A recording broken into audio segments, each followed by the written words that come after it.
is exposed and he slams it down. Cloud9 complete the sweep. And nothing but smiles from C9. They keep it rolling. I think Cloud9 is like another chance for us to prove ourselves versus like another top team. Me and Afro are like clearly like the best bot lane in NA. I think straight up to you two, we're gonna win. Nice hook comes in. Smithy is there for the lantern gang. The trap was there. Beautifully played. The first blood comes through again. Stixxay and Aphromoo are a pretty strong duo. I don't think we've ever had any trouble with them in terms of just bot lane. I'm not really worried. Smoothie button didn't get the first one. A very well played duel by the C9 duo. I think that we'll see who's best when we play.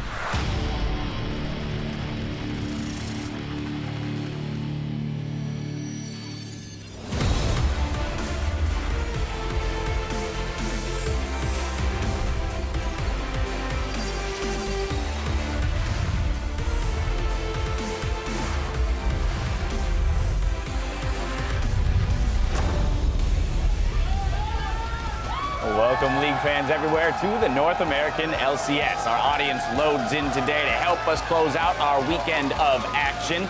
It's a big one, ladies and gentlemen, as Week 7 comes to a close and the race for playoffs is on. Earlier today, Acadian, the rest of Echo Fox entering the arena, looking to make a run towards that 6th place spot. CLG, of course, practicing behind the stage. Dignitas as well. Sorry, got that out of order. Here's CLG prepping to go up against C9. Sneaky and the rest of the squad on stage just moments ago.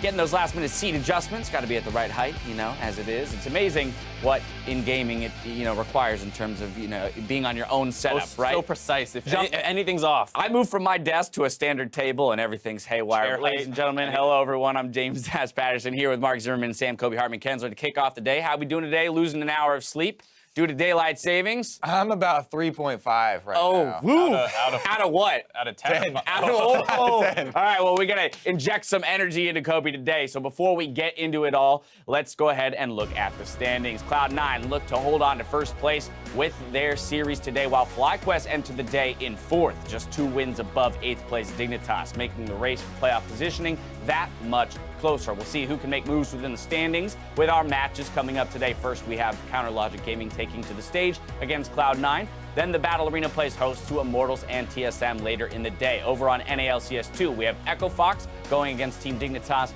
with Double Lift returning to the stage on Team Liquid versus Team Envy. After the show, make sure to stick around for NALCS Tonight, where Freak, Zyrene, and Jat will recap our weekend and answer some of your questions. Make sure to tweet at LOL Esports with the hashtag NALCS, and we'll make sure to grab the best ones for the end of the day. Last night, though, we ended the day with TSM clinching playoffs alongside Cloud9, leaving only 4 more spots to be claimed in the playoffs. And their clinch was more due to the fact that Phoenix1 beat Echo Fox. Sure, TSM had to win, but the fact that Echo Fox lost there made sure that they couldn't drop out of playoffs anymore. TSM's now definitely in. And speaking of Phoenix1, I mean, they're looking really good right now on a huge resurgence. And they've kind of ended up with this unintentional 6-man roster now that Inori's back. Adrian is out, but they're switching between Meteos and Inori. Meteos looks really good at the moment.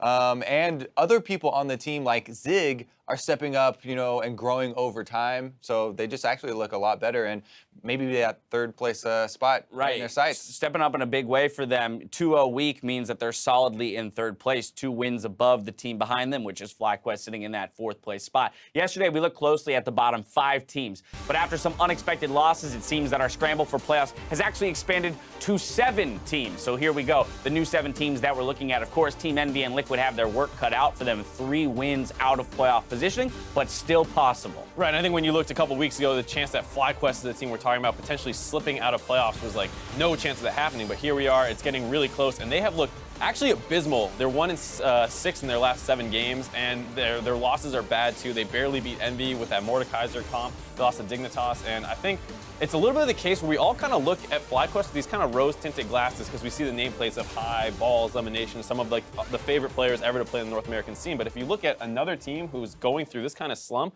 people would be way more critical than they would be to FlyQuest. Also, it's really fun to watch FlyQuest. Right, they're trying all these things and going to the extremes. And you're almost willing to forgive some things when they're bringing in these new picks because, hey, they're not necessarily supposed to work anyway. Let's look at another top team that's struggling, Kobe. CLG hasn't looked so hot recently. Definitely, especially yesterday. I mean, versus Team Dignitas, they had a lot of issues, whether it was, some individual decisions as well as team decisions, as well as just plain team fighting, actually.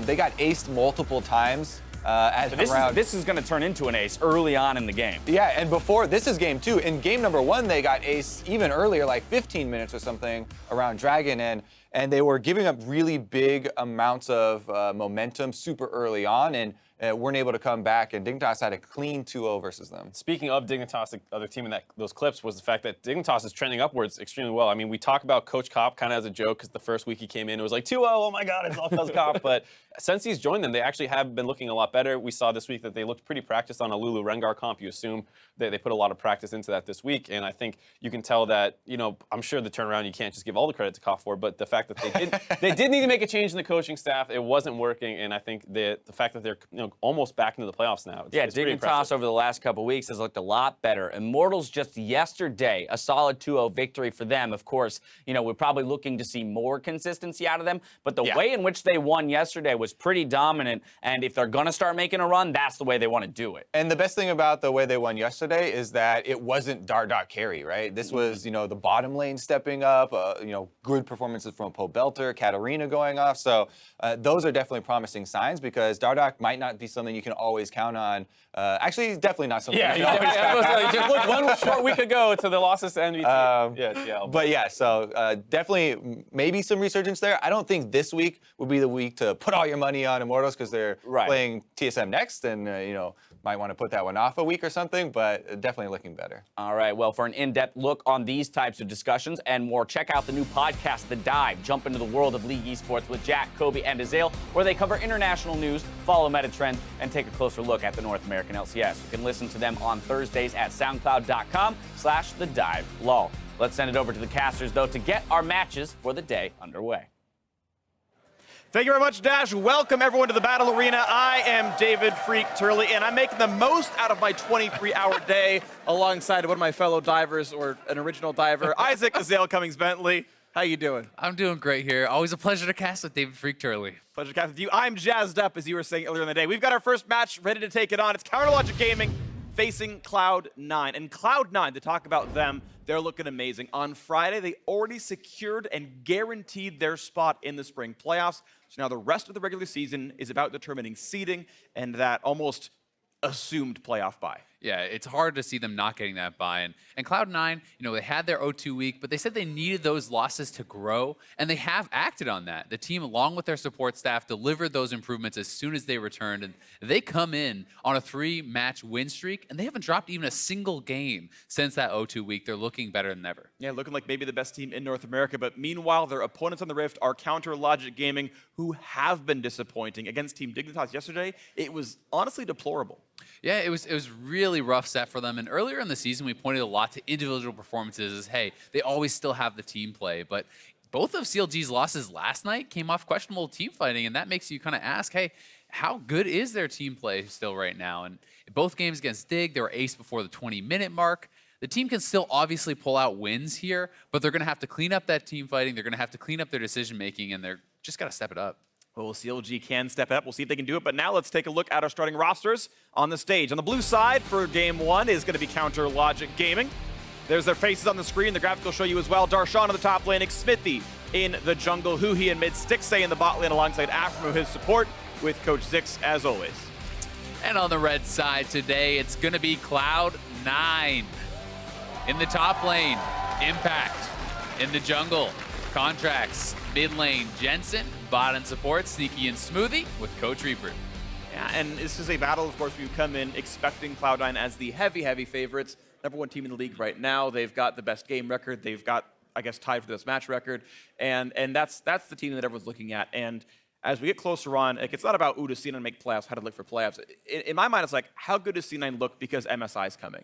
Yeah. Right? And CLG went last time, and CLG actually did really well at that tournament. But, to me, like as a North American caster, as a North American fan, it's like, how good can Cloud9 look? Because I want NA to do well going into World Championships like this and going into things like MSI, and like, how good can they look? And I think that's a fair question to ask, but I do think that's getting a little bit ahead of ourselves because to me, it's more right now about how does C9 look compared to TSM and maybe even Phoenix 1. Because those to me are the top clear 3 teams right now in the league, and TSM has been looking better and better too. So before you get to MSI, you have to prove that you can take down these other very top-tier teams. But to a certain extent, that's kind of what I mean, though, is like we have this clear top 3, and it's C9, it's TSM, and it's Phoenix 1, and it used to be CLG, and we know they can get back to that form. And really, it's like, okay, we have some clear top dogs here in those 3 aforementioned teams, but how good are those top 3 teams, right? As you're, again, ending the regular season pretty soon, it's like, what is your actual form? Like, your record's nice and all, are you? Right, how exploitable are you when you've got a week to prep for exactly 1 team in a best of 5, and you've got several games coming in? Really, what are the weaknesses and strengths here? And so, you know, again, when you got a team like C9 who's 11-2, they're guaranteed playoffs. How good can you really be? Whereas for CLG, it's like, can you even hold on to top 6? And I think for C9, what a lot of people have been pointing to is their rookie jungler. You know, is he exploitable? How does he look in games when his teams are not already ahead in their lanes? I think that in general, C9 has some of the best solo lanes in the league, period. I think their bot lane has been exceptionally solid. Smoothie has stepped up as a player, both individually and for shot calling. So to me, the question really becomes, if you're looking at the international level, how does a rookie perform at that level? We saw TSM last year at Worlds, where Haunter and Biofrost definitely struggled compared to how they played here. I think that nerves and getting that experience can be pretty important. Absolutely can be, and we'll see how the experience translates into this game, as Counter Logic Gaming are in that very tight race for actually making a playoff spot in general. They're still holding on to it for now, but do need to pick up wins over time as other teams are hot on their heels. Final ban comes through as Shen, the first pick. Lulu right away, Counter Logic Gaming grabbing this very versatile support. Yeah, Lulu has really been skyrocketing in priority. A lot of teams have been banning it out almost every game. When it's not banned out in the series yesterday, it was actually picked up right away. So Lulu has been very, very popular, and it makes quite a bit of sense. I think it has pretty strong laning. It matches up well against a lot of the meta supports, and also against assassins. I think that Whimsy is super underrated. Just that polymorph on an assassin diving in, which is so popular right now, can be extra powerful. And of course, we saw CLG fall to the Lulu Rengar comp yesterday, and game 1 they lost to it, and game 2 they let it go through again. And maybe this time around CLG wants to play that themselves, as the Graves has been locked in for Cloud9. So the Rengar, if Xmithie wants to play it, though it hasn't looked good, you have the comp for it. And that's the thing, is pretty much everyone is leaving Rengar up against CLG these days, because Xmithie has yet to show that he really can do very, very well on this champion. And I mean, he may go back to it, but it does not look good. I think that grabbing Graves and Ezreal, 2 super versatile picks here. Ezreal is really skyrocketing in priority with some of the nerfs that these other marksmen have taken. It's extremely strong as far as just being able to play lane multiple ways. You can play aggressively with poke, you can play defensively farming under your turret, and he scales really well into the later stages of the game. Definitely can. And so meanwhile, we're going to look at CLG looking for their options. Caitlyn, Lulu, definitely a very strong duo, and the Caitlyn will be locked in. So CLG insta-picking their duo lane, and it is going to be another game with Jhin unpicked.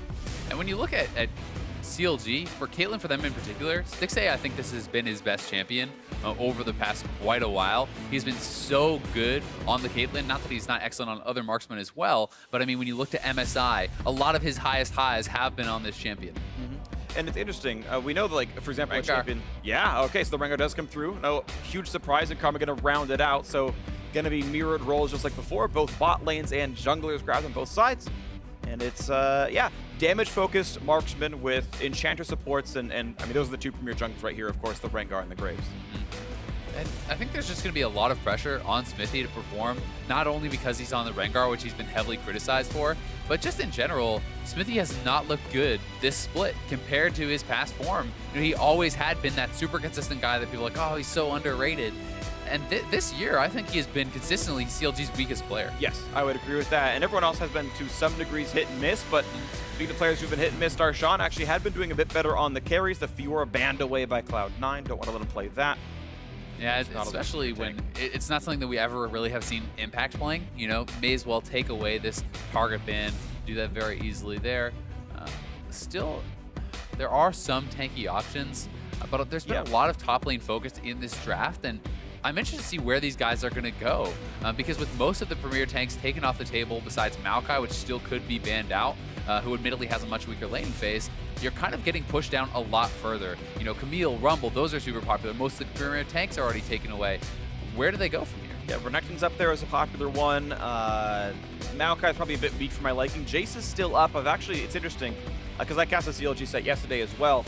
Jace seemed very low priority in those games, that he was played sometimes, but was never really picked up as a ban, despite being super popular in pro play. Final ban comes through as Syndra, another mid lane ban, but not the Jace. And we haven't really been seeing Jace top nearly as much in the NALCS. It had been a trend for quite a while in the earlier half of the split and really fallen out of favor. People had been moving it more towards playing mid lane Jace with Rumble top or a tank top type thing. Maokai obviously still very serviceable. His laning phase is quite weak, so if CLG wants to go for something like the Renekton, they should have a pretty heavy early advantage.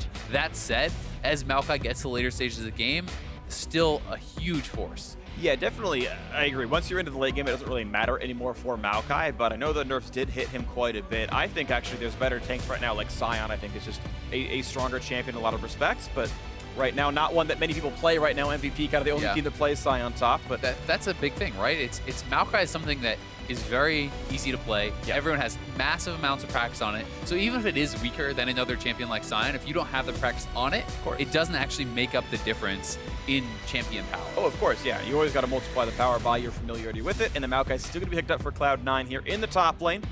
Another pick that I'd be excited to see more of is Kled, right? We've seen Zig have a lot of success on it. I think it's very powerful. Trundle, another one, matches up extremely well against tanks. I think it suits Darshan's style pretty well because he does like to be able to go to the split push, but he also, even on those split pushers like Fiora, often is roaming, looking to team fight, and I think Trundle is a pretty solid mix of that. Should be a heavy lane advantage for him.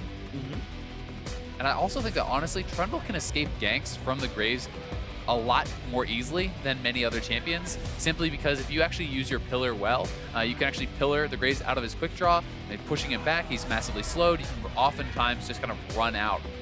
Absolutely. Interesting to see here, actually. Rise going to go through picks and bans uncontested at all. Echo is going to be the mid laner instead, so is interesting that, based on just generic pick rate tier list kind of things, a lot of the top tier did go uncontested here in the pick and ban, Jhin and Rise being the two primary ones, but Echo got to round out the comp as an assassin in the mid lane for C9. And I think one thing that is pretty cool about the Echo pick here is C9 is essentially saying, yes, we know Maokai cannot match up against the Trundle in the late game. Well, guess who maybe can, right? This is Echo, who can actually be a split push answer to the Trundle, right? The Trundle cannot just build only MR and only for that 1v1 matchup, whereas Echo can essentially just build pure damage, match up very well against the Trundle. It makes his ultimate less effective, and in the late game stages, you can actually have that as an answer. Right, and thankfully C9 have two good high damage marksmen in the jungle Graves and the bot lane Ezreal, so a good mix of damage types, a good amount of threats, and Darshan, we'll see how his 1v1s actually go. Jensen is looking like he's bringing teleport into this game, so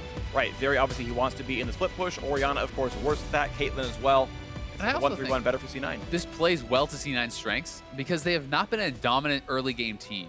They are a macro-focused team. Jensen is fantastic on the split pushers. Impact as well has had such great lane control in his side waves that this gives C9 big advantages, I think, going into the later stages of the game. And we'll see if C9's macro is going to stay sharp, if they're going to keep this one going. Of course, we are ready to go into game one. Trundle in the top lane for Darshan. CLG going back to a more split-pushed focused top lane, which has been better for them. Back on Darshan's old style of hopping off the tanks, going more for the fighters.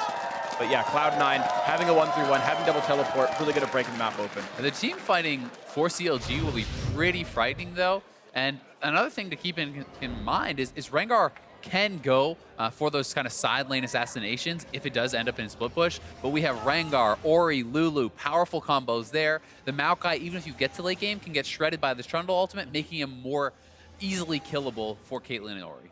Yep, totally agree. So going to be a fun one to watch. We are into game one here. Cloud9 sitting in first place, the North American LCS. And the question is, how well can you tune up in time for playoffs? Because they are guaranteed to be in that playoff run no matter what. Counter Logic Gaming still amidst a tight race. Of course, Cloud9 is a very tough opponent, but CLG have won North America before. If they can get back to that form, that'd be great for them. And it feels like everyone outside of that top three, it's pretty up in the air. You know, it's certainly CLG is not out of the running by any means, but they're not safe either. And pretty much everyone from FlyQuest down to, it feels like, almost the bottom of the table could be contesting for those playoff spots. Yeah, honestly, mathematically, there's a lot of options open. Run, Darshan! Runs away from the fearsome kitty cat. As Darshan knows. Keep away from all that. Maybe he's allergic. You know, that might be the problem, actually. That is a serious problem, you know, if you are allergic to those cats. Yep, I am, sadly. Oh, that is unlucky. Yeah. Well, I don't like him anyway. It's fine. Maybe it's why I don't like cats. There you go. Yep. We've got a game on hand. I don't want to sidetrack too much with the cat hate. Smithy going to get some help right there. The quick Q over the wall. And it's interesting that he's letting his dual lane just not bother with the leash, but instead deal with the landing phase early on. Of course, Well, both these damage-focused marksmen. leashing the Raptors as the bottom lane can be pretty rough.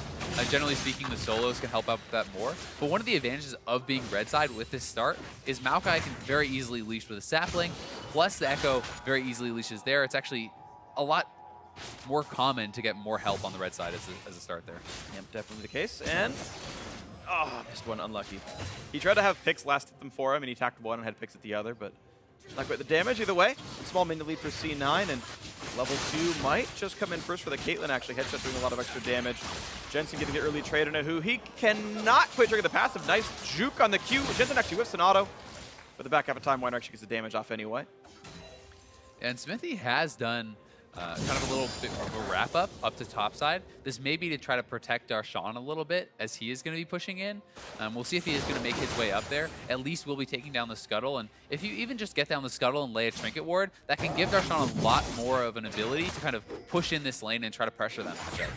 Absolutely the case. So Smithy, see if he does anything for this top side right here. Just the early trinket ward. I like this. This is what I kind of consider like a planned jungle route, where he's like, yeah, you're gonna clear the scuttle, you're gonna give him a trinket ward. Darshan, you're allowed to play very aggressively because none of the flanking gank paths are open to contracts here. I do like how that's set up. CLG's always been a team that's been very smart about like hard planning the first like 4 minutes of the game. Yeah, exactly. Their level 1s, I think, have been traditionally the best in the league. Agreed. I think that a lot of their jungle pathing and stuff is very, very smart. This year has been more about once that pre-planned time is over, how are your decisions going to actually pan out? And that is where Smithy has been found lacking a little bit. We'll see if he can make up for that today. Good juke in the Q by Stixxay, but of course C9 still holding the push lead, still has that 1 minute advantage. Sneaky's only missed 1 minion so far in this lane.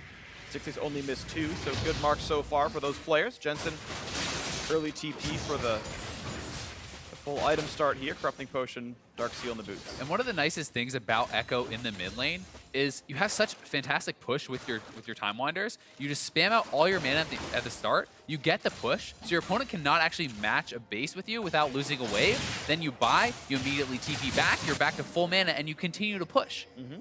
Ooh, speaking of pushing, Contracts into Smithy's jungle and pushing him right back out. Thunderlord's triggers, and Smithy down to 1/3, 2/3 rather, even after the Battle Roar. And that alone, Echo getting the push is what allows Contracts to move in here. Because how can Huhi come help? He's low on mana, he'll miss out on all these minions. So that advantage starts to bleed over into the jungle, and that is why getting the push is so big there, and it's why laning against Echo can be so frustrating. And what's amazing is this isn't an accident either. I'm hoping they're not fighting in the bot lane so I can talk about this. Aftermoon chunked a little bit low, he'll stay alive, but so much came together there. So they know it's a Raptor start, so they know when the Raptors respawn. Jensen TPs and gets new items in time, so he's like, okay, I'm here for the Raptor take when you're ready. They all show up on the spawn. Nice stun on a Huhi, nice little trade by Jensen. Easily wins that fight, of course, and a lot of that is partially pre-planned as well. You can both come together, no problem. And now, because of this TP advantage, Huhi has to base at a time where he's going to miss most of a wave. Sure, Smithy can cover, but then you're giving away your jungle positioning. You're losing out on that XP. So Echo can get really nice advantages simply through this push, and we'll see how many minions are going to be missed. It's going to be at least the full wave. Smithy probably will come over and get some of the XP. Yeah, he's trying to reach XP on that while still killing the wolves out, so at least he gets kind of the best of both worlds. I don't believe he's even seen right now. Ooh, nice. And now he's going to show. CLG, at least for them, are taking some kind of trade advantages down in the bot lane to even things out a little bit. But Huhi, it does become somewhat problematic if you start to fall too far behind, especially in the experience. Yeah, it's going to be rough. Jensen should easily hit level 6 first. He's going to walk back to lane once again. Of course, choosing to match the recall that Huhi had. Just has to add another Doran's Ring. Not a exciting item buy, but I think still worth doing. You don't want to, again, have no items in the lane. It's already emphasizing his strengths, right? You have an early advantage. He's putting more gold into these early item buys that are going to give him even more lane power to, for him, hopefully emphasize that lane advantage. And Jensen traditionally has been the toughest person to lane against in the mid lane statistically in the NALCS. And even while getting a lot of enemy jungle attention, Contracts doesn't help him as much as you would think. Yeah, there's a couple of smart plays like the Raptor steal, which is actually more like Jensen helping out Contracts. And Impact to be pushed down into the turret. Nice little ulti from Darshan. Of course, the trade of R buttons. But Darshan actually having a pretty good way with this one. Look at the minion difference, plus 14, 15 right now. Smithy is coming up. They're actually trying to set up a dive here. This would be Impact risky, though. Smithy is 5, and Impact's probably just going to back off. Darshan's low on mana, but it's enough to make Impact lose XP and gold. Didn't feel comfortable actually going for the tower defense, and that's going to be just half a level of XP lost. Exactly, and he's going to miss most of the next wave as well since Smithy delays that back. So that is very big play actually here for Darshan, who already had been establishing a pretty big advantage for himself. So that just the pressure from Smithy, even though they didn't attempt to dive, was massive. We'll see if Contracts can get anything back on the bot side, though. He's 6, and he is going in behind CLG's bot lane. Flanking through. Here comes the trade in, but a nice net puts Sneaky at half, and that's going to be... It's going to stop him from doing much more. Contracts was hoping there'd be a fight. Instead, he'll just get away for now. Oh, wow. He's actually just going to go straight over to the red. So we'll see if Smithy is anticipating this and trying to trade off, but Smithy is still not 6. He is around here. And they should know now, I think, if Jensen goes off to the right side, that they've probably lost their red buff, and Smithy is going for the trade already. Yeah, very smart by him. You've always got to give credit to junglers, too, with what I don't believe to be any information at all. Says, you know what, he's doing this would be the right play. And if Smithy gets to blind evade in the jungle and keep it equal, this is hard to do sometimes. Now, it's thankful for him that Darshan's winning the lane, so he's got the pressure there and support from the top side. But despite the red trade, you know, not really equal, because Contracts has taken away more. He's a full level up. You know, he's taken quite a few camps away. So Smithy, he's going to have to hope that the time he spent for Darshan pays off, right? Because he sacrificed some of his own power for that. And it's interesting, actually. You can look at the gold, it's equal, and it is very sort of stratified leads. Darshan is very far ahead of Impact right now, but Contracts and Jensen have equalized that lead on themselves on their own farm right here. And so it's kind of like a 2v1 in terms of who's winning right now. It's Contracts and Jensen really getting a lot done. But CLG's comp is about Darshan winning a split push. Ooh, Afro move might be gonna get caught out here. Juke's part of the slow, could get rid of. He's gonna flash it. He's not gonna, there we go, very, very late onto it, but now the flash chase is there. Afro gets the knock up with the ulti. Contracts doesn't have the damage to kill. And Afro does get away with the trade of summoners. It doesn't actually use his exhaust there. Pretty risky business for Afro, but does stay alive. And this is pretty critical because 9 minutes in, first blood has still not been given up. So that first kill can mean a lot, especially when the other jungler's already a lot ahead. As Smith, you definitely don't want to see Contracts picking up that first blood. Definitely not. He's already ahead. You don't want to get. Oh, here they go top side. Top lane play. Darshan has turret aggro. He packed out a flash for buying some time, but look at that. The pillar is there. First kill picked up. Jensen TP won't do anything. He's going to force to cancel. Nicely done, Counterlogic Gaming. The top focus does pay off. Bot side, though, they are attacking that turret. It's getting quite low here. We'll see who is going to win the turret race. It should be CLG, I think, with this next mini wave coming in. That grabs it. Yeah, it's close. I do think CLG is going to end up getting it here. Watching it down 9 minutes, 30 seconds in. Confident that they're going to get it. I mean, they even backed off Smithy. If they don't get it first, that would be a pretty bad mistake. They just not call that bot lane's going down? How do you do this wrong? That is a huge mistake. That was... Smithy gives away 300 gold to Cloud9. I mean, that's essentially just giving away a free kill, right? Yeah. That he just did there. By backing off, he actually makes it so Darshan doesn't get the first turret. And yes, he wanted to give the solo gold over, but they would have gotten more solo gold and the shared gold from getting that. So that is really poorly done from CLG. I'm not sure if that was a breakdown in communication or what. I don't know, but that was obviously a huge mistake, and it means that Cloud9 are feeling pretty good about this with getting the first turret gold. Mountain Drake to pick up as well as icing on the cake, and though Cloud9 are slightly down in gold, they are feeling pretty good about this game, I feel like. CLG, though, still going to be about Darshan, as now the rest of the lanes are just objectively behind in gold.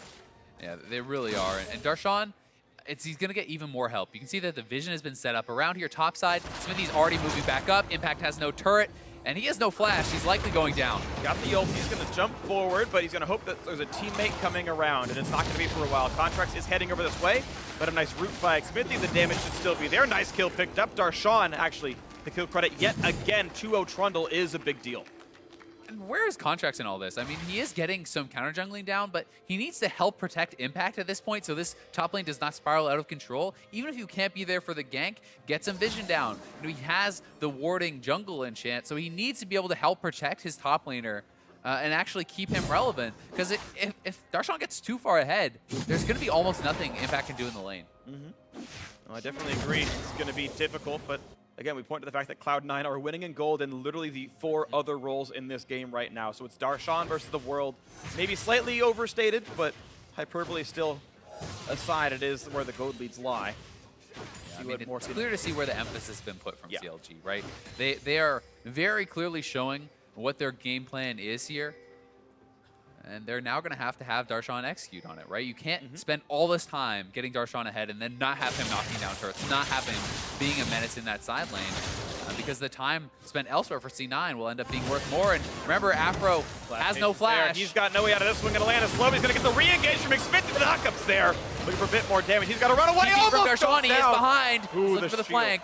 Well, the two of them stay alive from CLG, and now Darshan is on this flank. Looks to slow into contracts, but keep in mind, two of them are at 100 HP. They can't get much more for the fight, and a nice arcane shift by Sneak. He gets away from the shockwave.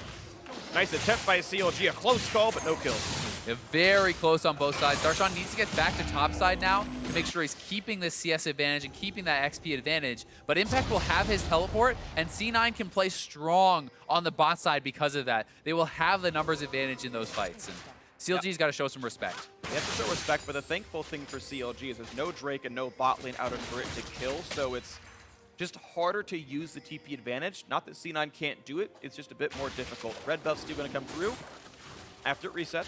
It's mainly things like this, right? You cannot contest for this red buff. You have to accept that that is gone. You have to play to your strong side. Even if it is technically your side of the map, it's not anymore. 6 HP, close one by Stixay. Gets the smite out of Contracts to be sure, but so far Contracts so good.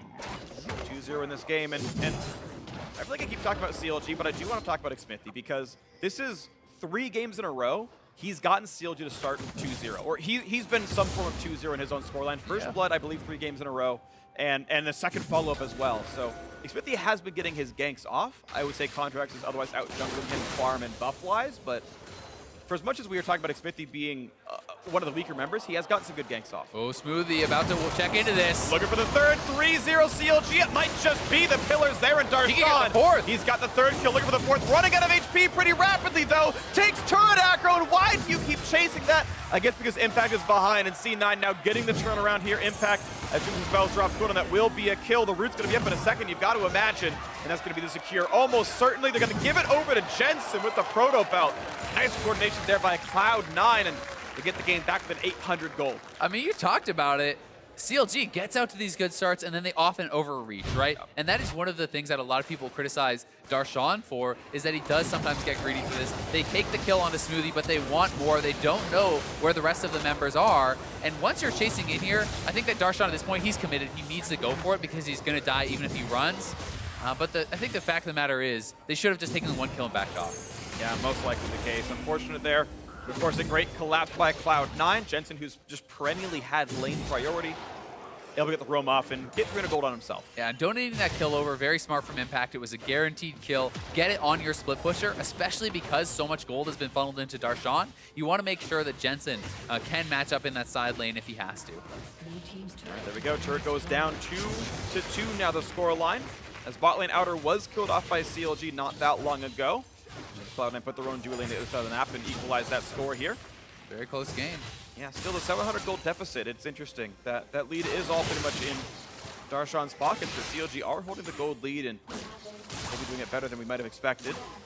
He's also equalized the farm lead, and some of that was Jensen roaming around, but props to Huhi for recovering off a very bad early game and a very rough start. Let's see, CLG, I mean, they put themselves in a pretty good position. C9 playing it patient though, and where I think their strengths lie is more in this stage of the game. Kind of from here on out, they have really been able to outplay teams as far as map movement, team coordination, and that is where I think a lot of their strength has been this season. So we'll see if CLG in these next 10-15 minutes can actually keep up with them. We'll see what they can do at Impact. Just going to lick his wounds down a level, and this is so hard to deal with, of course. Yeah. You can't really blame Impact, or even blame Contracts that much. Some of this is just very difficult to deal with overall. He tried to run what he could, but look at that, the damage on a Smoothie. Face checked into some wards, a great kill. Another one picked up now for Xmithie. CLG taking over some of the map. Smithie is actually having, I think, the best start, at least, to a Rengar game I have seen from him. Yeah, he is looking pretty solid, moving around the map well. And CLG looking to start up this dragon. We'll see if C9 wants anything to do with it, but it looks like it's going to be theirs as Contracts is trying to go for Darshan. Darshan's got TP backup anyway, so they know they could have matched the play. Darshan, nice pillar, but a nice jump over the wall for Contract. Gets away with it. Mountain Drake picked up, nicely done. And yeah, Counterlogic Gaming make the play happen to keep that 1,000 gold lead, and now they've tied up the Drake score. I think pretty soon here we're going to see Jensen moving over to the side lanes, and I think that is where C9 can start to look to get some advantages because, if it's not Darshan matching up against him, it's going to be pretty tough for anyone else to farm down there safely against this Proto Belt Echo, and now that he has his Sheen complete, he can be unlocked in the split push pretty well here too. Interesting choice by Sneaky, actually. Ninja Tabby very early on Ezreal. I personally feel like that's a bit safe. I was going to say over-aggressive. That's the opposite of what I'm saying, though. I don't think he's really going to die to a Rengar that easily. I feel like Ezreal's reasonably safe. He's got a Karma on his team. That seems a little bit afraid. Tabbies are very efficient, but I do feel like people are starting to underestimate how powerful the CDR of Lucidity is, as well as the Summoner's Spell cooldown reduction. That also helps you stack your tier faster. I think there's a lot of synergy in CDR with Ezreal's kit because your Q's up more often, which reduces the cooldown of your ult, etc., etc. Kind of snowballs. And part of the reason that Ninja Tabby's even good at all is lethality. Lethality, which is flat armor penetration. And the more lethality they have, the better armor is. Well, you're against, at best, a Black Cleaver and like a Trundle ulti, which are percent shreds, which actually hurt the value of Ninja Tabby. So, again, I find it a little bit confusing. Maybe we'll see it happen and it's going to be worthwhile later on in the game, but right now it feels much too risk-averse. So the biggest argument I have for it is it's one of those things where Sneaky is basically saying, I don't need to do the maximum amount of damage. As long as I don't get burst down, we will win. Well, Contrax picks up the red buff, now to satchel over the wall is going to keep him pretty safe. Nice invade by Cloud9, and it's the team with the gold deficit still making plays. Impact still 1v1ing Darshan, and he's surviving a very rough matchup. He's remaining -20, which is pretty good for how that start went. Yeah, he is surviving. His ultimate was expended there, and Darshan didn't use his. That's the key ability to be used. So if Impact stays too far up in this lane, he can sometimes get chased down by Afro. Solo kill from Jensen. Afro even burned flash, didn't get to ult. And why do you not exhaust the assassin that solo kills you? So that probably a big mistake, but the kill credit still goes through to Jensen. Good job by C9. We'll have to see that one again. Jensen may have just caught him off guard. I mean, the amount of burst that can come out can be pretty surprising, and it just goes down very quickly, I assume, here to the third proc. Yeah. If you're willing to flash, you should be willing to exhaust. I agree. And I know at a certain point he dropped vision because he walked out of the brush, but an Echo jumped you. Just exhaust the guy. Yeah. And that can sometimes be a thing where you're looking elsewhere on the map, right? You're trying to do something else. Either way, a mistake there from Afromu. Jensen picks up a nice kill for himself, and this is going to be that threat of the Echo. We talked about how once he's in the side lanes, it's very hard for people to match up against him. If you ever lose track of where this guy is in your jungle, and C9 has done a great job getting some deep vision on this side of the jungle, he can very easily take people out like that. They're going to take up the mid lane as well as Cloud9. Good damage down there. Red buff on Contrax helps as well, certainly. Mid lane turrets are the next ones to fall in general, and obviously a big damage lead for C9 in that respect. Game only 700 gold apart. It's been CLG holding the gold lead for most of it, but obviously this game is very close. Sad for the Trundle and the Maokai. No Rift Herald to grab this game. It has despawned already. Definitely would have helped Darshan in the 1v1, but doesn't get it here. A little bit of an oopsie. Smithy actually grabbed the blue and on that handoff to Huhi, and Huhi's now, so. He did that yesterday too. He actually screwed up one of the handoffs earlier when he was playing Graves. Which may actually, I mean, in this case, it seems like C9 is backed off, so Huhi should be able to push out and get back in time, but in some situations, that can actually cost you a turret because your wave clear is now out of mana. So these little things can matter quite a bit. Unlucky. Yeah, that's rough. Well, back to the holding pattern we go. Mid lane season, of course, is difficult. It's always smart to recall appropriately and keep yourself afloat. Jensen, 3 completed items, Merc Treads, and his 2 extra AP ratios with the Lich Bane and the Hextech Proto Belt. And the Lich Bane is once again building more towards that split push. Yeah. Anytime you leave this guy alone, he will crush your turrets. The Proto Belt and the Lich Bane also very powerful in those 1v1s. If you can get that third hit off with your E, the amount of damage it does is sometimes so shocking because you get the Lich Bane proc. It often is proccing the actual third hit of your passive plus the E damage itself. Yeah. You can get hits that are insane amounts of burst. Totally agree. Solid 20% CDR for Jensen. Wasn't running any CDR in Glyphs. And C9 now looking for the play on the mid lane. The Maokai also roaming down, so the collapses here. Cloud9 want in on this one, and won't find him just yet. A nice bit of poke out from Huhi might stymie the push as Jensen's at 2/3. This turret getting quite low, but CLG does have good wave clear with the Ori, and the traps from Stixay make it a lot harder to actually have a clean fight around there. Yeah, they are only rank 4. He actually chose to finish maxing the Piltover Peacemaker, the Q, which is a little bit atypical for pro play. Again, you typically see the traps max after 3 to 4 points in Q, so not maxed yet. Not going to be a huge deal, to be honest, but means a little bit of something. The vision game this game has been so nice from C9. They've been constantly in the enemy jungle. Look how many wards are down on this red side of CLG. Like that buff area is completely covered, and this is allowing them the freedom to push in there, constantly contest for camps, take away little edges, get experience, get gold, and even unlock Jensen. Oh, absolutely agree. And little edges have been kind of the name of the game for Cloud9. If you look at contracts specifically, where yeah, experience is getting more ganks off, and there's more kills on CLG, and yet here's C9 tying the gold, right, with first turret gold. They lost first blood, doesn't matter. They took more camps away, and you know, they're just edging their way up in this game so far. Looking for, again, a little bit of poke on a 6A, and out goes Contract. And we talked about, you know, where the pressure was put for CLG. It was on Darshan. And has he really been able to get enough in this side lane? I mean, no one's answering Jensen right now. They have to start up the Dragon and get something, because Jensen is just taking a turret for free right now. And top lane tier 2 for Mountain Drake number 2. They may lose their mid lane turret as well. Yeah, mid lane out are going to be taking a lot of damage. Jensen is going to finish the solo kill on that turret. 300 gold to him. Mid lane is going to stay alive. But it does mean that C9 can now play around the top side of the map a bit. Baron is up, and maybe they can get some wards around. Right now, CLG has vision. Looking for the Plague Smith. They can't get the Shockwave to land on a Contract. He's able to quick draw out of the range of that one. Nearly could have been big, but no Flash Force or anything there. Was close. I feel like Darshan needs to stay in the side waves a little bit more, be picking up this farm, continuing to build an advantage, because the farm gap is closing actually between Impact and Darshan, and partly it's because Darshan is worried that Impact is going to go for an engage and he keeps having to walk back up, but that's not where the power is on this champion. You need to be in a side lane creating pressure. Yeah, he had pulled down to go for the Drake, but you're right, it gave away a lot of that pressure. That extra turret pickup puts C9 in the gold lead by 1,000, and it's debatable which one's better. I think it's close. A second Mountain Drake and a tier 2 turret. I think it's comparable in some respects. We'll see what else can happen here as C9 is continuing that mid lane siege. Rengar up for the engage. There's no Shockwave up, so there's not that much C9 has to be afraid of. They know it was burned on that earlier chase towards Contracts. And Rengar ult's not going to turn into much of anything. Yeah, this turret's going to go down. I think Stixay getting poked out there. He's backing off. This is a 1 auto turret. C9 good to step forward. There it is, knocked down 4 turrets to 2, Cloud9.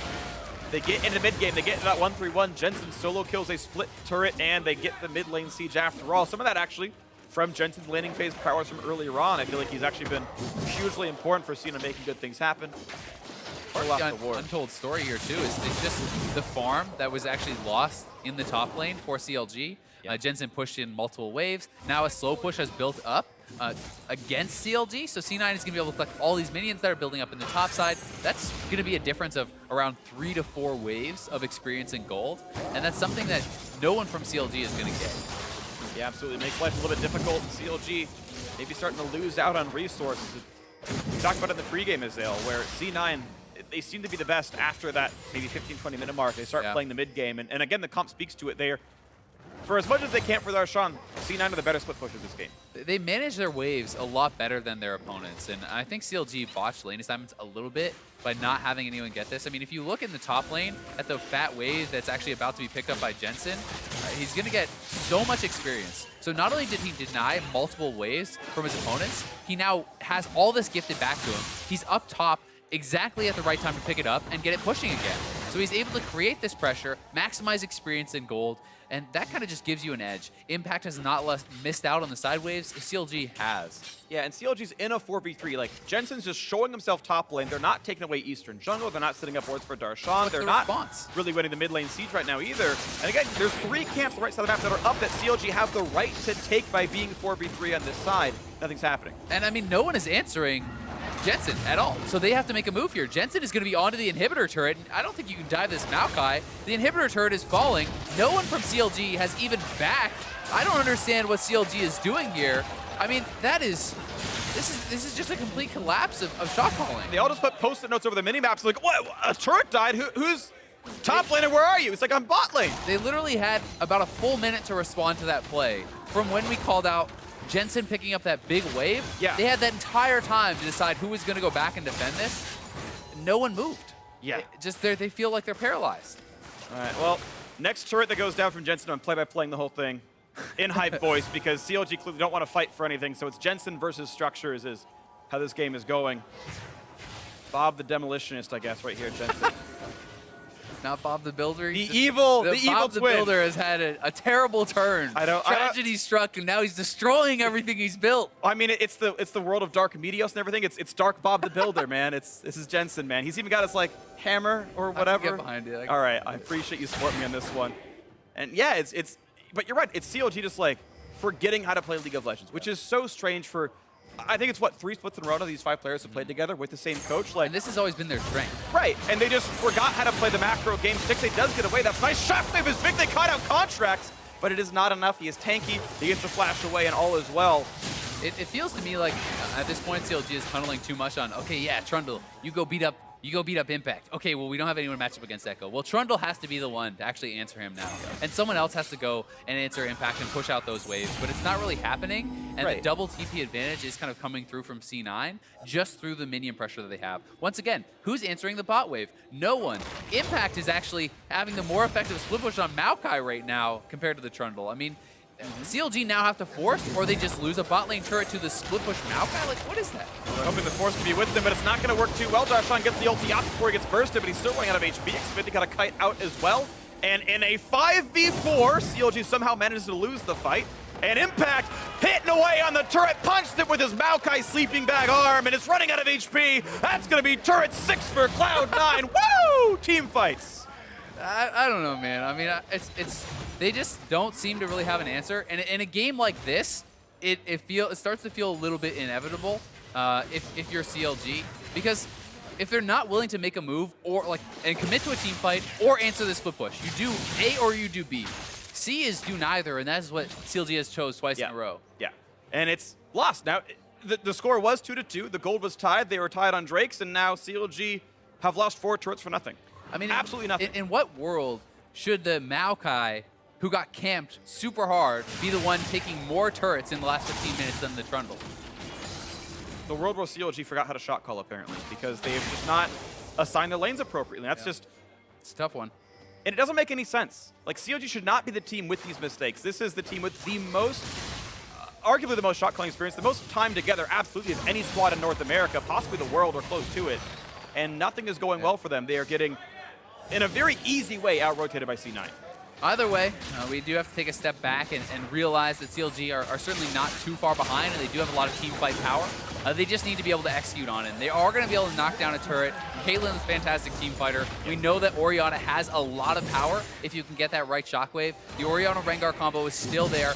There still are split push advantages for Darshan. We just have to see CLG execute it on it. It feels like they are paralyzed. Starting up the Baron is going to be the answer to the Impact split push. Okay, 6-8's pretty big. He's at 2.5 items right here, looking for the pressure on the Baron, doing it rapidly. It's the TP. Pulling the TP out. Contract's going to look for the steal. He's not going to get it. Shockwave could stop him. There we go. The spike comes through for Xmithy. Shockwave going to be a complete airball there, but it's the Baron for nothing and a TP force. That Baron call helps CLG get back into the game. There you go. Good call from CLG. They're willing to make a play. That is what you have to do. You either A, force something, or B, respond. That time they force the Baron. They actually get it pretty much uncontested, which was a little bit surprising to me.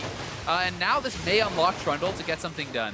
And Darshan is going up towards Echo. Here comes Smithy. They are collapsing on the split pusher. This is looking like a good play. Jensen ulted super early. I think he misclicked on something because now he doesn't have that to get out. Lands the stun, going for the satchel. He's going to get pushed back around. Good play by Xmithy. Huhi coming up. And here's the collapse. Jensen does have flash. Can he get over the wall? Rooted, pillar in the way. Can't get out of this one. Pops Zonius looking for the stun, but can you do anything about this? No, we can't. Actually, Stixley getting the kill credit, and CLG suddenly opening up on the map. Yeah, very good for CLG. They finally turn on. They use Rengar to pick off the split pusher. They force an objective with a man advantage, and now they can look to siege with the Caitlyn. CLG could really open up a big edge here.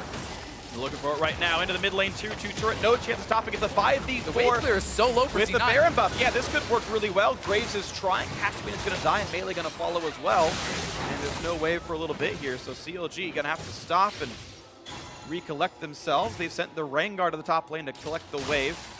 This is a very difficult siege to defend for C9. With the trap set up, the ball used for zoning, Stixley can very easily step forward and start hitting this turret. As the next wave comes in, Jensen still won't be back.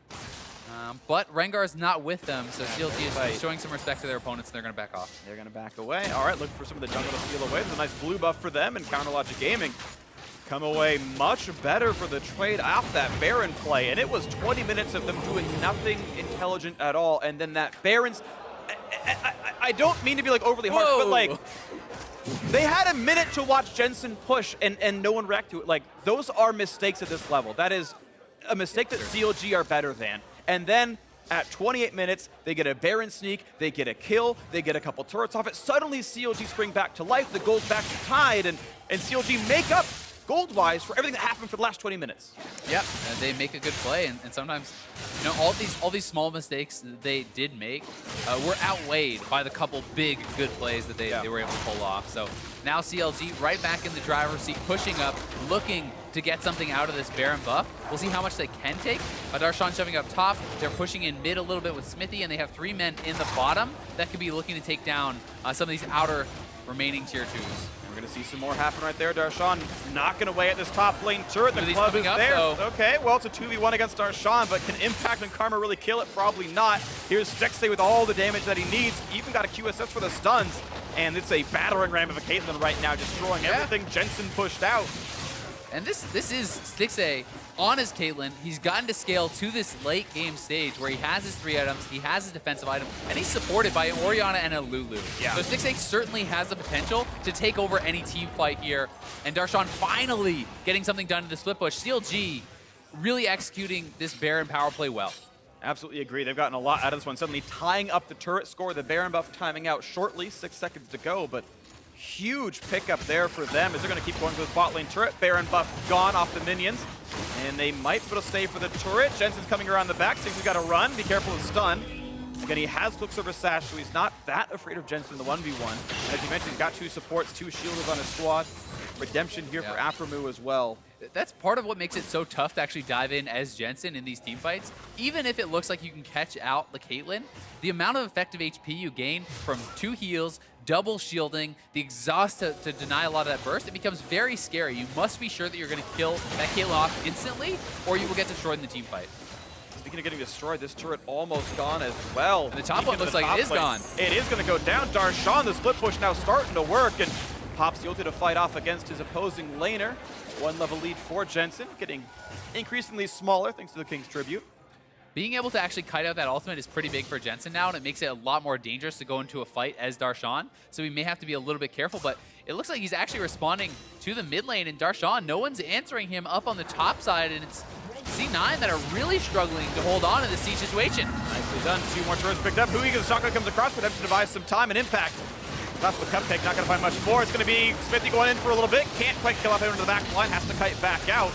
Does run low. The jump in on Stixay. Nice damage out of Sneaky. Contact's trying as well. And will be the disengage overall. No kills picked up, but Darshan starting to get ahead on Jensen. You can see how low the HP is on this Echo. Look at the chunk come out of him. He's going to ulti heal for 700, and now C9 are here. Darshan ults once again for the heal. And he's going to flash to stay safe as CLG just pushing the rest of the base. This split push is working absolutely for CLG.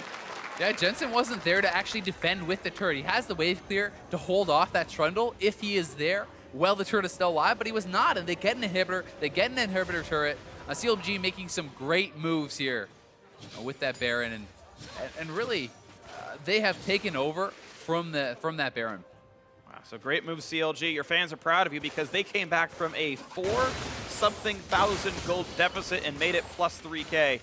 In a very short frame of time. That was all turned around by that Baron sneak into some very, very good sieging around it to get to cash on their gold leads. And yeah, at this point, I don't feel like Stixay is easily stoppable, right? He's got 80% crit, he's got that rapid fire cannon, he's even got armor pen for any tanks that do show up like Impact, and it's gonna require some pretty good maneuvering by C9 to get through that. Yeah, I agree completely. I mean, Stixay has not really been challenged in this because I think C9 is realizing how tough it's going to be for them to actually win a team fight that they do commit to. It feels like either they need to be able to get something done with their double TP or find a pick off. And right now, CLG is doing a very good job of pressuring heavily without actually opening a window for the hard engage, right? They're pushing just far enough without exposing themselves. Yeah, very good stuff so far. Haven't gotten flanked, and we'll see if Impact can find that opening later on this Maokai. The question really is, though, do they have enough damage to kill off Stixxay? Because he does the highest DPS of any champion in this game right now. This 4.5 item Caitlyn, as it were. It's gonna be hard to deal with, honestly. Yep. Well, Elder Dragon is live now, and that's going to mean another pressure point for this game. And no one's answering Darshan because they're worried about CLG rushing that Elder Dragon. And that is just going to mean that CLG just gets a free inhibitor knocked down. C9 now sending multiple members top. Flash means list. that CLG could maybe go for the Elder. And they're going to look for that right now. If they stay for Darshan, it's going to take him 20 seconds or more with the Guardian Angel. Impact going to look for it. Here's a stun from Jensen's going to land that, so the focus is on for Darshan. And very unlikely he lives through this encounter, but CLG, of course, going to take the Elder Dragon and keep pushing. They're actually walking back up to the rest of the base. Watch the minimap more than this. As the Dragon is gone, the rest of the team pushing into the base. The Ezreal is actually defending the bottom lane right now. The inhibitor already dead. Orianna's inside the base. As CLG looking to close the game off of Darshan's death. This death is honestly worth it because they are onto the base to look for a bit more. Question is, how much time does CLG really have as the rest of C9 can come back to defend? I mean, the comical part about that is Impact going to help out in that fight honestly makes it harder to kill him because he's able to gain all the defensive stats from the Maokai. Yeah, true. He's actually not helping really by being there, but TP flank coming in. This is C9's chance. 5v4, they've got to make this work. They've been losing the map outright. There's the Monster Shield. They're trying to chase him on down. Impact needs one more route to secure needs something. to get to his team. Gets on Aframu. Jensen's there. The support is dead. Looking for a bit more. No stun going to land. Stixxay still kiting, but could get chunked pretty rapidly. Karma Q going to land for a slow. QSS Pop looks for Jensen. Holds back just in time, but in goes Impact. That's one kill picked up right here. It's already 2 for 0. They're looking for a little bit more. Smithy forced to run out of the turret. They still want Huhi. The root is there. This could be a catastrophe for CLG. As 3 kills come through, the Guardian Angel popped and Darshan is still dead. There are minutes in the base, but it doesn't really matter at this point as Rengar's going to drop as well. It's 5 straight kills for Cloud9 with a Baron on the map. I mean, that wasn't even a 5v4. That was a 5v3 because Huhi was off by himself. He wasn't with the team at all. That should have been an easy disengage. Now it's going to be Cloud9 going for the Baron, but there are super minions in the base. Darshan's back up. He has TP. Will he actually go into the base and try to get the triple inhib? I think that might be the call for CLG, but he's not making it just yet. Well, there were wards, or at least minions placed down. There is a there's TP minions in the target base. for He could have gone. Can't do it now. Cloud9 getting a huge fan vote right there. Of course, that's a bigger fan base, but all C9 have done right now is tie the game up in gold. We'll see if they can use that Baron. The double inhibs down, of course, it's going to be hard to use the map. Yeah, but at least it allows them to delay the game, right? Yeah. If this is a Baron buff in CLG's hands, it seems like it's surely a sealed game. But they definitely made some errors there. Huhi not being with the rest of the team, trying to kind of go in solo and take down some turrets, meant that the rest of the squad got caught out 5v3 and chased down.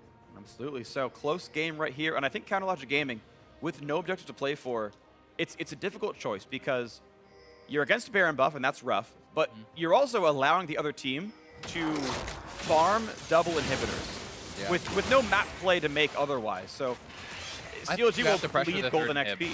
I think you have to utilize that pressure. There's no global objective, so you must shove heavily up the side waves and then pressure the mid lane inhibitor, be able to utilize that to get the super minions in and hopefully dealing damage to the Nexus turrets. That is what you use as the pressure point because, to your point, you can't just sit back, otherwise you're just feeding the other team gold. Yeah, gold right now 300 apart. It'll actually get better for C9 as the minions go down. Bot lane going to be at equilibrium as the super minion wave is dead and the inhibitor's back. Top lane still has some of that, and it's Impact catching up in farm. Still only down about 19. Impact has stayed super relevant despite a very tough matchup and a rough early game. He's never really fallen behind, and I think that's a lot harder to do than it looks. We see so many games where at this point, the Maokai is down like 80 CS, 100 CS, things like this after a start like that, and can't be underestimated. Impact's ability to find farm and to always be in the right place at the right time. Sure. Water Reminder now done for Stixxay, which is a great choice because it's good against both the Maokai and the Echo, and even the redemption targets here. So props to Stixxay for some intelligent itemization here. Yeah, there's so much, even on the Graves and the Ezreal, right? They both have lifesteal. So I think that using it on those characters, it's a lot of added benefits. I think that the Mortal Reminder is extremely powerful, even on the tanks.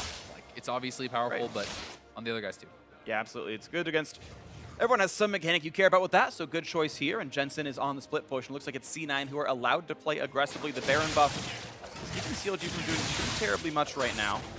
Someone does need to go over and get ready to answer Jensen, though. Yes, Darshan is pushing up and can threaten an inhibitor, but if his team gets jumped on, the game could just end. This is an open inhibitor with Baron buff on. If C9 win a team fight here, the game ends. And Darshan is just continuing to split push, so CLG needs to play this very well. If they get caught out and hard engaged on, it could go badly, but at the same time, if they fail that engage, Darshan will take their base. And looks like CLG actually made the right call here. They were willing to base race, and Cloud9 said, you know what, we don't feel like we can defend this 5v4. We've only got one Nexus turret. They've actually called a lot of the team back. Yeah, it's a tough call to make, right? Because you must be sure that you are going to win or it ends the game if you fail. So Darshan now pretty out there by himself, but C9 not making the collapse. They don't have the vision on him. Right, he had peeled back when C9 went in fog of war. He said, okay, they might flank, they might recall. I'll chill for a bit. Then says, okay, they're back on the map. I guess I'll reset and buy some items and go towards this Randuin's or Dead Man's Plate. C9 feeling pretty good. Inhibitors are all back up, so the map is reset. The Baron buff, you can see, ends in 10 seconds right here. So we're going to be back to this tied game. Cloud9 up 500 gold. The Drakes roughly equal. It's really starting to feel like one of those games that comes down to a single team fight. Yeah. Where it's so late in, gold leads not there at all. You know, it's all about the fact that inhibitors are open. The Nexus can be cracked so easily for both teams if you get that proper team fight. If you win a fight on your opponent's side of the map, you end the game. So it's going to come down to only one turret stands between CLG and victory, and Cloud9. Only one team fight stands between them because of how far pushed up they are. And no one is here yet for Jensen. We see Darshan coming down now, but even one hit on this inhibitor turret, like look at that, it's half the health. Now Jensen's got to kite back, slowed a little bit, not going to find the stun, and Darshan is here for the trade. Not going to ult for the damage just yet, but Jensen's going to kite away from this. And Jensen very intelligently, he procs his third hit passive, which gives him the speed boost, then he runs out. Yeah. If you try to just straight up run, you can get chased down pretty easily by Darshan. Once you proc that third hit, zoom away, no problem. Darshan tanky enough, and of course Ravenous Hydra is sustained, and it's Jensen. Doesn't have ways of healing himself easily when he's chunked in a half like that. He might just have to recall Ocean Drake. There's only one, and it doesn't reset the damage that quickly, to be honest. Yeah, and I mean, Jensen can hold Darshan, you know, he like add a turret or something, but none of those are really on the map anymore, and I don't know that he can win a straight up actual fight to the death. It seems like he can't. Yeah. It really seems like he cannot, so Only in the way I see it 1v1 happening is ultimate down for Trundle, and then you can maybe burst him in a stun, but even then, I don't know that's going to happen with the amount of MR he actually has built. I agree. He's focusing actually more on MR than something like a Randuin's or anything like that, you know? Yeah, he's got a good mix of stats. Darshan's overall score line, 190 magic resist, 148 armor, sorry, 248 armor, and 3,500 HP, and that's before the ult. So he is scary, he is hard to deal with. Obviously is max level right now, and it really comes down to the maneuvering. It comes down to who can win that fight, who can get into it. Engage tools are a bit weak for CLG. They can try with a Rengar Shockwave, though it hasn't landed yet. Cloud9 have the arguably more secured Maokai TP flanks. It is kind of funny watching CLG. It just feels like they play for the level of their opponents so often, whether it's someone who, you know, should be just straight up a better team than them, like Cloud9, or someone who should be a much worse team than them, like when you look in the standings. It feels like they always seem to play to their opponent's level and end up very oftentimes in these really close, tight games. Yeah, it's why when they were in the group with G2, they lost all their games. Just they played at the level of their opponents. A little bit of EU flame just for fun. Casual flame. I was like, oh, he's going to say how they beat Rocks. Wow, what a nice little compliment there. No. Out of left field. EU sucks. Not always true, though. We're going to move on with this game, of course, right here. We've had a lull. I had to throw a dig in here real quick. Here we go. Spit the over the wall. Looks for impact. Darshan wants in as well. Sneaky putting in some damage right there. Pretty good punishment on the Darshan, actually. Looking for the stun over the wall on 6A. Not going to find that, but he just gets Darshan. Look at the HP bar. Melts off. Shockwave. Can just do squishies. Almost getting the Guan, and the Guardian Angel not going to get popped just yet. Good damage. Good redemption heal. With the over the wall jump. GA pop. Impact, though. 2 hits from dead. They're going to chase on CLG's side. It will be a trade of no GA for him. Yeah, Maokai dead, but so is Rengar. But CLG on the chase, and they can't stop Stixay anymore. He looks almost impervious to damage. This could be the game-winning push for CLG, it feels like. Yeah, I think this 4v4 heavily advantages CLG. Impact is much more important in this team comp than the Rengar is for CLG. So they can just push up and take this 4v4 very happily. Going to be really tough for C9 to actually contest. Jensen needs to find a flank and get an assassination on one of these damage dealers. Okay, it's the Jugger Caitlyn hoping to carry the team fight. Damage on the contracts, and Graves, yet her gun's bigger than yours. Out he goes. Darshan slows down Jensen, who does not have ulti for a few seconds, I think. Yeah, and Darshan is just zoning Jensen out. He knows that he is the main threat. The rest of them can't get in. Well played by Darshan. That zoning allows CLG to take the inhib. And it's a Baron call. 15 seconds until Impact respawns, but he does have teleport, and CLG are missing their smite. The Baron call is a risk.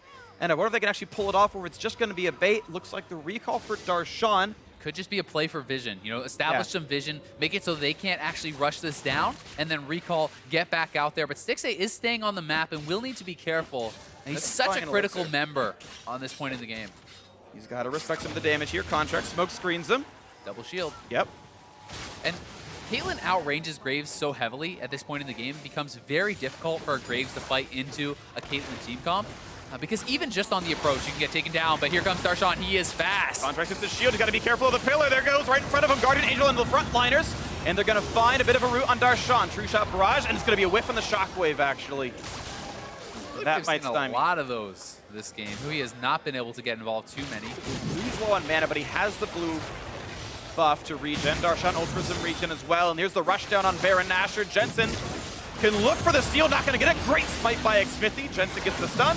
Ults back over the wall. Worth the attempt. Definitely worth the attempt for Jensen. Ults back away. Elder is out on the map, and Darshan's actually TPing back out there. He wants to get in position, but who he recalled. So this is, I guess, him slowing down the Drake take. Yeah, I think this makes quite a bit of sense, actually. Buy time for your mid laner. You have mid lane pushing with the supers. You can control the Elder area and look to establish an advantage. It's CLG with control, and again, Stixxay seems not to be able to be stopped.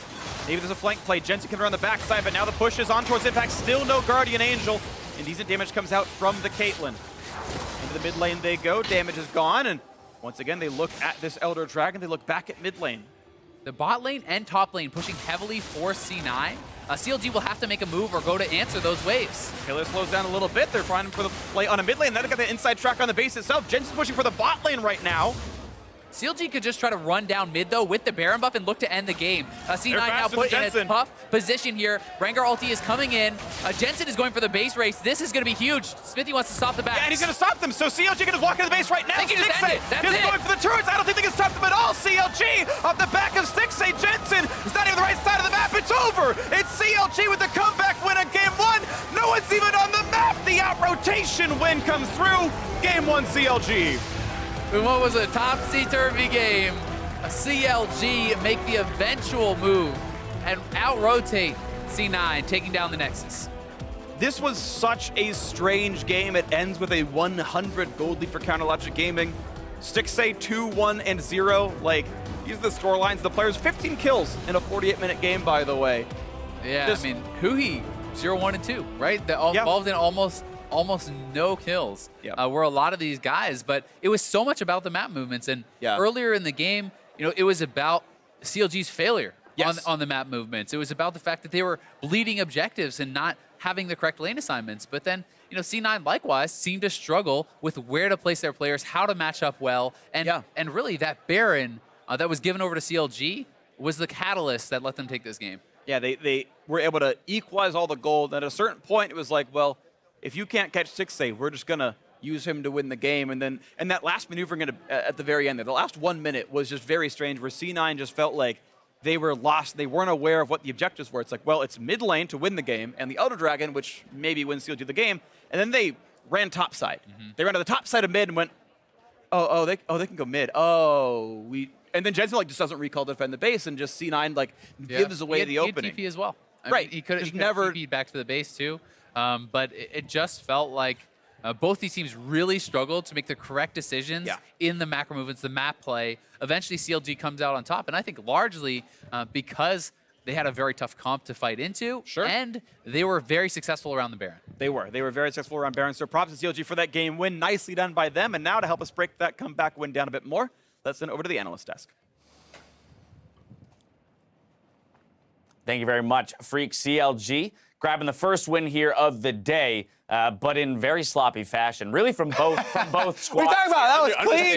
Yeah, it's super clean. I mean, it was a relatively low kill game for how long it went and for, in a sense, how messy it was. However, let's talk about... Messy macro. Yes, exactly. Yeah, it wasn't messy fighting. Let's talk about the messy macro, but set it up. First, talking about champion select, because we saw a lot of focus thrown towards the top lane in the bans, which ultimately results in that Maokai versus Trundle matchup. Yeah, and I think you don't see very often a ban phase like this where we saw 6 top lane bans. You see the Maokai be the best tank left available, basically one of the only meta ones, and then that sets up the Renekton, the Trundle, which is one of the best options for CLG. We always talk about Darshan doing well on carries, and I think this is another example of them doing, for the most part, good with the Trundle, though obviously it's hard to call anything like just straight good in this game. Right, well, Kobe, so from the outset, we've talked a lot about how CLG, this split, with what is pre-planned, strategies coming in, the early level 1 pathing from McSmithy has generally been impressive. Same thing occurs here. We see early focus to the top lane, looking to get Darshan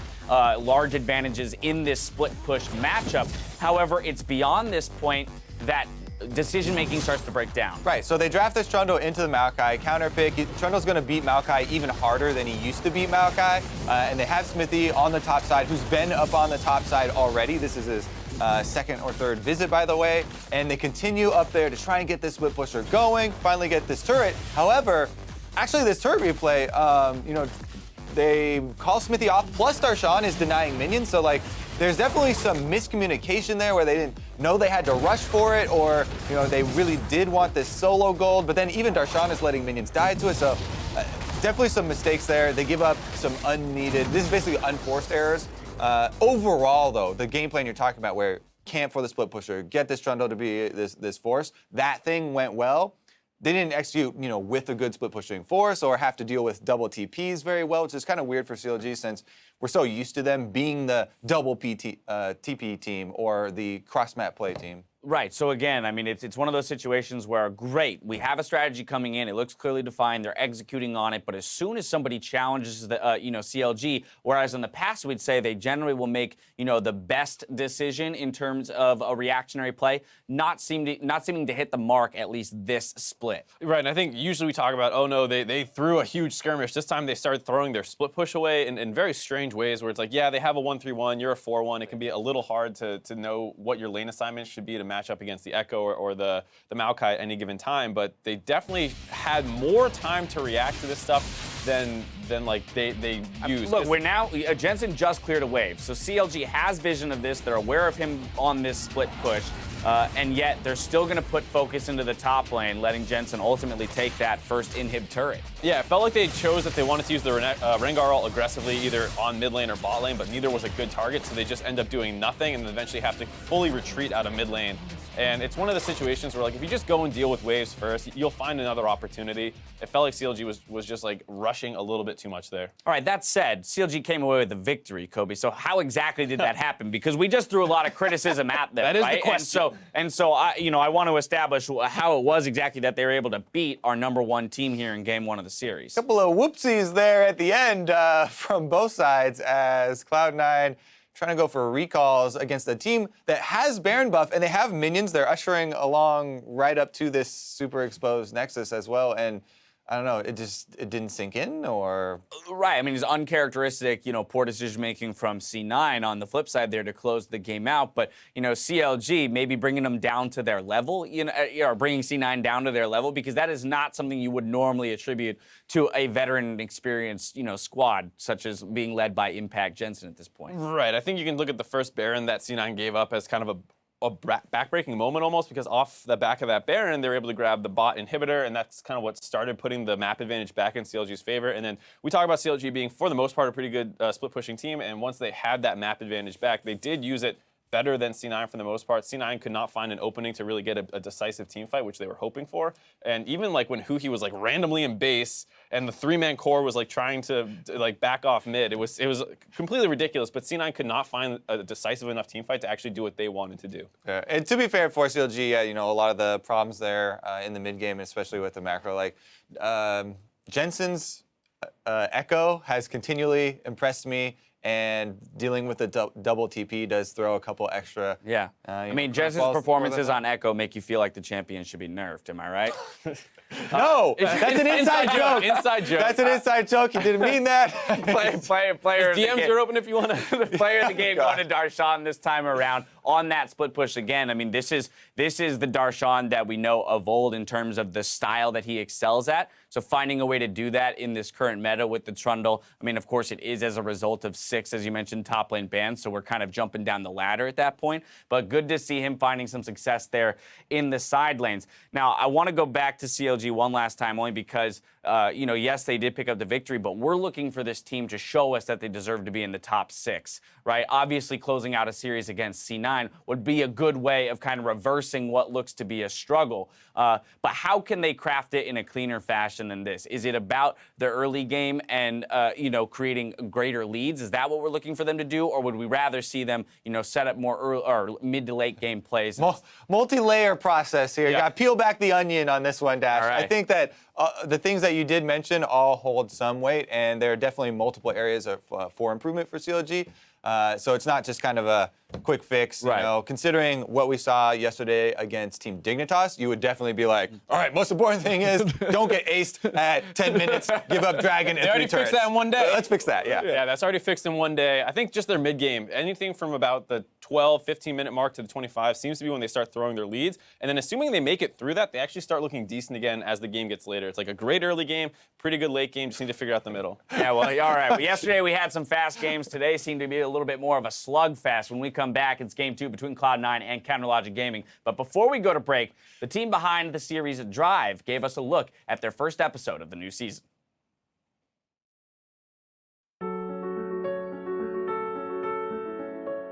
When you draw so good, you're so satisfied, you just want to draw another drawing. That's what I do.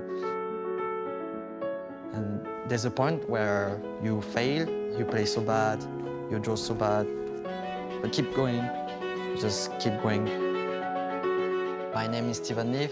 I am the artist known as Handsome.